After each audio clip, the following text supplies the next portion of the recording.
Bayangkan, satu konsert di Kuala Lumpur, satu kamera dan satu teguran kecil dari netizen Malaysia.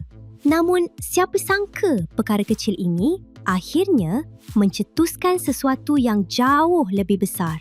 Satu perang internet antara dua rantau. Netizen Korea melawan netizen Asia Tenggara. Malaysia, Indonesia, Filipina, Thailand, tiba-tiba semua bersatu dengan satu nama, Siblings.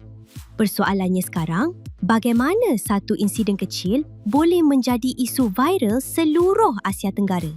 Semuanya bermula selepas konsert band K-pop terkenal, Day6, apabila seorang fansite dari Korea dilihat membawa kamera profesional yang sebenarnya tidak dibenarkan oleh penganjur. Beberapa peminat tempatan menegur perkara ini di media sosial, tetapi situasi mula berubah apabila sebahagian netizen Korea mempertahankan fansite tersebut dan mengatakan peminat tempatan terlalu sensitif.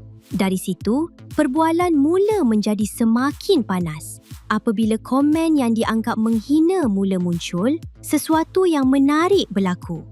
Netizen dari negara jiran seperti Indonesia, Filipina dan Thailand mula masuk campur untuk mempertahankan Malaysia.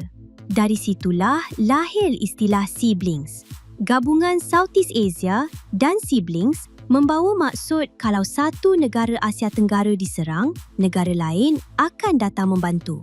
Tetapi sebenarnya, konflik ini menjadi viral bukan sekadar kerana insiden konsert. Ada 5 sebab utama yang membuatkan isu ini terus hidup di internet. Pertama, solidariti digital Asia Tenggara. Ramai netizen di rantau ini berkongsi pengalaman yang sama. Kadang-kadang, merasa negara mereka sering dipandang rendah di internet. Jadi, apabila satu negara diserang, reaksi yang muncul bukan sekadar mempertahankan individu tetapi mempertahankan identiti serantau. Kedua, algoritma media sosial sendiri suka drama.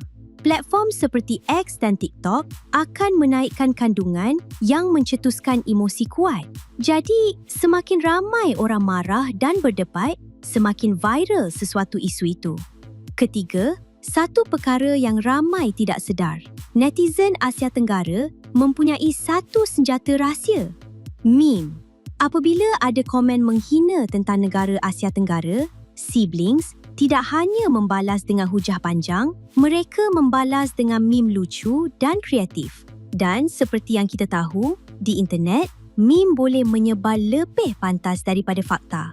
Faktor keempat pula ialah kerana Asia Tenggara sebenarnya merupakan antara pasaran terbesar untuk industri K-pop. Artis seperti BTS dan Blackpink mempunyai jutaan peminat di rantau ini, dari konsert hingga streaming dan merchandise, semuanya banyak disokong oleh peminat Asia Tenggara. Jadi, apabila ada komen yang dianggap merendahkan peminat di rantau ini, ramai yang merasa tidak dihargai. Dan sebab terakhir ialah budaya yang sudah lama wujud dalam komuniti fandom, fan war. Dalam dunia fandom, satu tweet, satu screenshot atau satu komen viral boleh mencetuskan ribuan balasan dalam masa beberapa jam. Sehingga konflik kecil akhirnya bertukar menjadi perang internet global. Jadi sebenarnya konflik antara K-Nets dan Siblings ini bukan sekadar pergaduhan komen biasa di media sosial, tetapi gabungan solidariti serantau, algoritma media sosial, budaya meme dan juga dinamika fandom di internet. Dan mungkin pengajaran paling menarik daripada isu ini ialah di dunia digital hari ini, satu perkara kecil boleh berubah menjadi naratif besar dalam masa yang sangat singkat. Apa pendapat korang? Adakah ini sekadar drama internet biasa atau sebenarnya menunjukkan kuasa komuniti Asia Tenggara di dunia digital? Kongsikan pandangan korang di ruangan komen.